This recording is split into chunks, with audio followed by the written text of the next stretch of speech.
ചിലരുടെയൊക്കെ കുരു പൊട്ടിയ സംഭവം. അതെനിക്ക് ഇഷ്ടപ്പെട്ടു. നമ്മുടെ മെൻസ് അസോസിയേഷൻ അവര് ഭയങ്കരമായ പ്രതിഷേധമാണ്. സ്ത്രീകൾക്ക് മാത്രം സൗജന്യം കൊടുക്കാൻ പോകുന്നു എന്നുള്ള ഒരു പ്രതിഷേധമാണ്. അപ്പൊ അവര് വേറെ ബസ്സിലൊക്കെ യാത്ര ചെയ്യുന്നുണ്ട്. അതൊരു രസകരമായ ഒരു കാര്യം കൂടിയായിട്ടാണ് ഞാൻ കാണുന്നത്. അതിനോടൊന്നും നമുക്കൊരു വിരോധമില്ല. അപ്പോ ഇവിടെ മുഖ്യമന്ത്രി മെൻസ് അസോസിയേഷനെ കളിയാക്കി എന്നാണ് ചിലരുടെയെങ്കിലും സംസാരം. അങ്ങനെ പറയുന്നത് യഥാർത്ഥം പറഞ്ഞാൽ അവർക്ക് കുരു പൊട്ടിയിട്ടാണ്, സഹിക്കാൻ പറ്റുന്നില്ല. ഇവിടെ മുഖ്യമന്ത്രി മുൻ റിപ്പോർട്ടറിൻ്റെ എല്ലാമെല്ലാമായിരുന്ന നികേഷ് കുമാർ ഇപ്പോൾ ഇടതുപക്ഷ സഹയാത്രികൻ ആണെന്നുള്ള ശക്തമായിട്ടുള്ള പോക്കിലാണല്ലോ. അപ്പോൾ ഈ അടുത്ത കാലത്തായിട്ട് പത്രക്കാർ നികേഷ് കുമാറിന് മറുപടി കൊടുക്കുവാൻ വേണ്ടി മുഖ്യമന്ത്രിയോട് പറഞ്ഞപ്പോൾ അദ്ദേഹം ഈ അടുത്ത കാലത്താട്ടോ, അന്ന് മുഖ്യമന്ത്രിയോ പ്രതിപക്ഷ നേതാവായിരുന്നു തോന്നുന്നു, ആ സമയത്ത് അദ്ദേഹം പറഞ്ഞതാണ്, നികേഷ് കുമാറിന് ഞാൻ മറുപടി കൊടുക്കാൻ നികേഷ് കുമാർ ഒന്നും ആയിട്ടില്ല. CPM-ൻ്റെ സ്റ്റേറ്റ് ലെവലിൽ ആരെങ്കിലും ആണോ അല്ലെങ്കിൽ ജില്ലാ തലത്തിൽ ആരെങ്കിലും ആണോ എന്നാണ് ചോദിച്ചത്. നികേഷ് കുമാറിന് പോലും മറുപടി കൊടുക്കാത്ത മുഖ്യമന്ത്രി ബഹുമാനപ്പെട്ട Shri VD Satheesan sir men's അസോസിയേഷനെ കളിയാക്കിയെന്നാണ് പറയുന്നത്. മെൻസ് അസോസിയേഷൻ അദ്ദേഹം മറുപടി തന്നിട്ടുണ്ടെങ്കിൽ അദ്ദേഹം മെൻസ് അസോസിയേഷനെ അംഗീകരിച്ചു എന്നുള്ളതാണ്. അദ്ദേഹം പറയുന്നത് എന്താ, നമ്മുടെ മെൻസ് അസോസിയേഷൻ. നമസ്കാരം, ഞാൻ all Kerala men's association president Vattiyoorkavu Ajith Kumar. ഞാൻ രണ്ട് കാര്യങ്ങളാണ് നമ്മളെ കഴിഞ്ഞ മാസം 15-ാം തീയതി നടന്ന പ്രിയദർശിനി ബസ് തടയുമെന്നും പിന്നെ അതിൽ ഫ്രീ ആയിട്ട് യാത്ര ചെയ്യുമെന്നും രണ്ട് കാര്യങ്ങൾ അനൗൺസ് ചെയ്തിരുന്നു. കൂടാതെ എനിക്ക് സ്പെഷ്യലായിട്ട് വേറൊരു കാര്യം പറയാനുള്ളത്, എന്നെ മെനഞ്ഞാന്ന് 24 ചാനലിൽ നിന്ന് എന്നെ വിളിച്ചിരുന്നു. കാരണം ഈ വരുന്ന ശനിയാഴ്ച തമ്മിൽ പ്രോഗ്രാം ശ്രീകണ്ഠൻ നായർ ഷോ ഉണ്ടല്ലോ, അതിൽ വരണമെന്ന് പറഞ്ഞിട്ടായിരുന്നു മെനഞ്ഞാന്ന് തന്നെ വിളിച്ചിട്ടുണ്ടായിരുന്നത്. അപ്പോൾ അതിൽ വിഷയം പറഞ്ഞത് സ്ത്രീധന പീഡനത്താൽ ഇപ്പോൾ ഒരുപാട് പേര് മരിക്കുന്നുണ്ട്, അതാണ് വിഷയം എന്നുള്ളത്. പീഡനം ഏത് സൈഡിൽ നിന്നാണെന്ന് നമുക്കറിയില്ല. അപ്പോൾ എന്തായാലും ഈ രണ്ട് വിഷയങ്ങളുമാണ് ഞാൻ നിങ്ങളുടെ മുമ്പിൽ വയ്ക്കുന്നത്.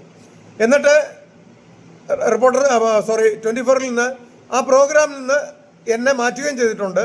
അതിനുള്ള കാരണവും ഈ രണ്ട് കാര്യങ്ങളാണ് ഞാൻ നിങ്ങളുടെ മുമ്പിൽ വയ്ക്കുന്നത്. ആദ്യം നമ്മൾ മുഖ്യമന്ത്രിയിലേക്ക് വരാം. മുഖ്യമന്ത്രി അന്ന് പറഞ്ഞതെന്ന് പറഞ്ഞാൽ നമ്മുടെ മെൻസ് അസോസിയേഷൻ പലവന്മാർക്ക് ഗുരുകൊട്ടിയിട്ടുണ്ടായിരുന്നു. പലവന്മാരെന്ന് പറഞ്ഞാൽ പ്രത്യേകിച്ച് പോക്സോ കേസ് പ്രതി എന്ന് പറയുമ്പോൾ അത് മുകേഷ് നായരിലേക്ക് പോകുന്നുവെന്ന് അദ്ദേഹം എന്നോട് പറഞ്ഞു. അങ്ങനെ ഒരുപാട് പേര് പറയുന്നു. അല്ല, ഇത് 14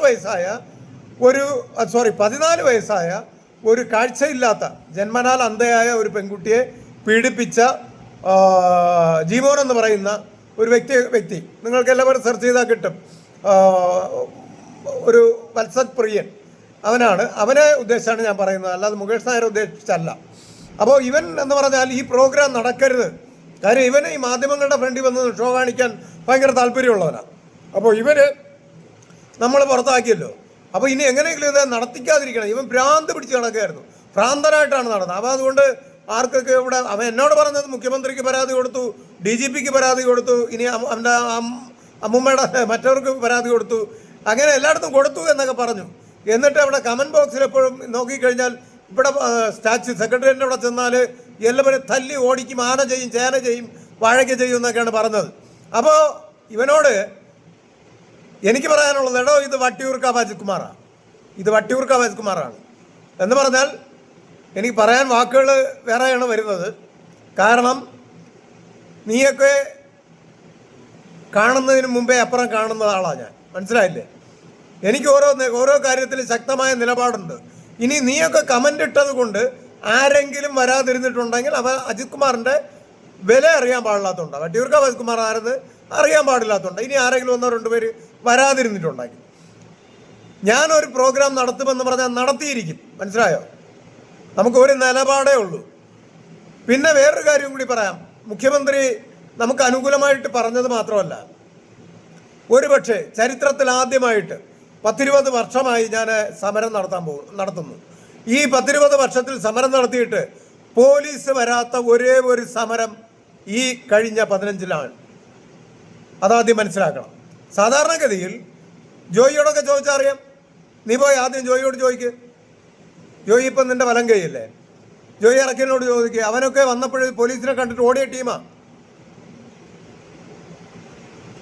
അവൻ്റെയൊക്കെ മുൻപിൽ അഡ്രസ്സ് പോലും പറഞ്ഞു കൊടുക്കരുത്. പോലീസുകാർ അന്നത്തെ സമരത്തിൽ വന്നവരുടെ വർഷങ്ങൾക്ക് മുൻപേ അന്ന് സമരത്തിൽ വന്നവരുടെ പേരും അഡ്രസ്സും എഴുതി വാങ്ങിക്കാൻ പോയപ്പോൾ ഞാൻ അങ്ങോട്ട് മാറ്റി നിർത്തിയിട്ട് എൻ്റെ പേരും അഡ്രസ്സും മാത്രം മതി എന്ന് പറഞ്ഞ ആളാണ് ഞാൻ. അത് മുന്നോട്ട് വന്നത് പോലീസുകാർ മാത്രമേ ഉള്ളൂ.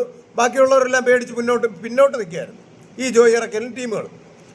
അപ്പോൾ അവരോടൊക്കെ ചോദിച്ചു, അജിത് കുമാർ സമരത്തിന് പോലീസിനെ കണ്ടാൽ എന്തായിരിക്കും അജിത് കുമാറിൻ്റെ നിലപാട് എന്നുള്ളത് ചോദിച്ചാൽ പറഞ്ഞു തരും അവരൊക്കെ. ഇന്ന് പറയാൻ ബുദ്ധിമുട്ടാണ്. അവന്മാർക്ക് എന്നെ അംഗീകരിക്കാൻ ബുദ്ധിമുട്ടുള്ള വ്യക്തികളാണല്ലോ. മുഖ്യമന്ത്രി അംഗീകരിച്ചു, യുവന്മാർ 7ാം കൂലി കിടക്കുന്ന യുവന്മാർ അംഗീകരിക്കില്ല. അപ്പോൾ നീയൊക്കെ ഇതൊക്കെ എഴുതി തള്ളിക്കൊണ്ടിരുന്നപ്പോഴും നമ്മൾ ശക്തമായിട്ട് ഓഗസ്റ്റ് 15 സമരത്തിന് വേണ്ടി പോയി അവിടെ.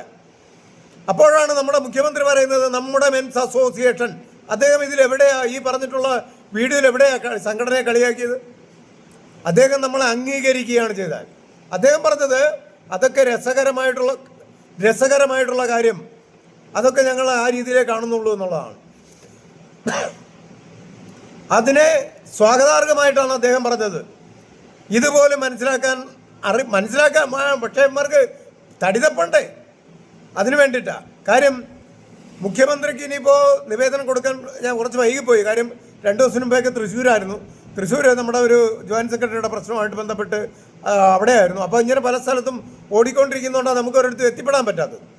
അപ്പോൾ നിവേദനം കൊടുക്കുമ്പോൾ അദ്ദേഹം അത് അംഗീകരിക്കുമെന്നാണ് കരുതുന്നത്. അദ്ദേഹം വേണ്ടുന്ന നടപടികൾ അദ്ദേഹത്തിന് ചെയ്യാൻ പറ്റുന്ന ചെയ്യും, ഒരു സംശയമില്ല. കാര്യം ഏതൊരു സംഘടനയെയും ഏത് ഒരു പൊതുപ്രവർത്തകനെയും അംഗീകരിക്കുന്ന ഒരു മുഖ്യമന്ത്രിയാണ് നമുക്ക് കിട്ടിയിട്ടുള്ളത്. അതിൽ കുരുപൊട്ടിയിട്ട് കാര്യമൊന്നുമില്ല. അപ്പോൾ അതുകൊണ്ട് ഇത്രയും നാളൊരു സമരം നടത്തിയിട്ട് പോലീസ് വന്നില്ല. ഇവിടെ പോലീസ് വന്നിട്ടുണ്ട്. അവർ ആദ്യ കാലഘട്ടത്തിൽ നമ്മളെ ശല്യപ്പെടുത്തിയിട്ടുണ്ട്. പിന്നീട് അവർ ഞാൻ വിട്ടുകൊടുക്കാത്ത ഒരാളാണെന്ന് മനസ്സിലാക്കിയിട്ട് അവർ മൗനം പാലിച്ചങ്ങ് പോവുകയാണ് ചെയ്യുന്നത്. ഈ സമരത്തിലെന്ന് പറഞ്ഞാൽ പോലീസ് 7 അയലത്ത് പോലും വന്നിട്ടില്ല. അപ്പോൾ ഇവനൊക്കെ ഈ പരാതി കൊടുത്തിട്ട് കൺട്രോൾമെൻറ്റിൽ ഇമെയിൽ അയക്കുകയാണ് ചെയ്തത്. ഇവൻ മാളത്തിലിരുന്ന് ഇവൻ പുറത്തിറങ്ങില്ല. പേടി, വേറെ വാക്കാ പറയണ്ട, പേടി ഡാഷ് എന്നാ പറയണ്ട, പേടിത്തൊണ്ടൻ അത് പറയാം. ഇവരെന്ന് പറഞ്ഞാൽ പേടിയുടെ ഇവന്മാർ ഉഗാണ്ടായിരുന്ന മെസ്സേജ് അയക്കുന്നത്. ഈ കമൻ്റ് എടുത്തതൊക്കെ ഉഗാണ്ടായിരുന്നു, ഏതെങ്കിലും ഒരു മാളത്തിലിരുന്നിട്ടായിരിക്കും. അല്ലാതെ പുറത്തിറങ്ങി നടക്കില്ല ഇവനൊന്നും. മനസ്സിലായില്ലേ? ഇവനൊന്നും പുറത്തിറങ്ങി നടക്കുന്ന ആൾക്കാരെ അല്ല. ധൈര്യം ഉണ്ടെങ്കിൽ അവന്മാർ വരട്ടെ, എനിക്കെതിരെ എൻ്റെ നേർക്ക് വരട്ടെ. ആണത്വം എന്ന് പറയുന്നുണ്ട്. ആണല്ല, ആണും പെണ്ണും കെട്ടവന്മാരാ.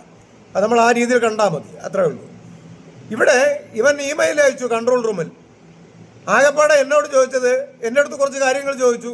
അത് വളരെ സ്നേഹത്തോട് കൂടിയിട്ട് സാർ എന്ന് വിളിച്ച് തന്നെയാണ് സംസാരിച്ചത് ഉദ്യോഗസ്ഥൻ. അത് കഴിഞ്ഞതിന് ശേഷം അദ്ദേഹം രജിസ്ട്രേഷൻ നമ്പർ ഞാൻ പറഞ്ഞു കൊടുത്തു.